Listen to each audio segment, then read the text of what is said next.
ಮಳೆಯ ಅವಾಂತರ.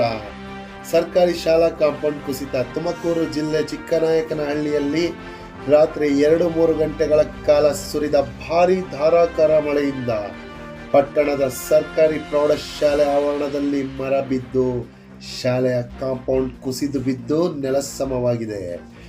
ಶಾಲೆಯ ಆವರಣದಲ್ಲಿ ನೀರು ಹೋಗಲು ಚರಂಡಿ ವ್ಯವಸ್ಥೆ ಇಲ್ಲದ ಕಾರಣ ಶಾಲೆಯ ಕಾಂಪೌಂಡ್ ಕುಸಿದು ಬಿದ್ದಿದೆ. ಶಾಲೆಯ ಹತ್ತಿರ ಕ್ಷೇತ್ರ ಶಿಕ್ಷಣಾಧಿಕಾರಿಗಳ ಕಚೇರಿ ಇದ್ದರೂ ಇದರ ಬಗ್ಗೆ ಯಾವುದೇ ಗಮನ ಹರಿಸಿರುವುದಿಲ್ಲ.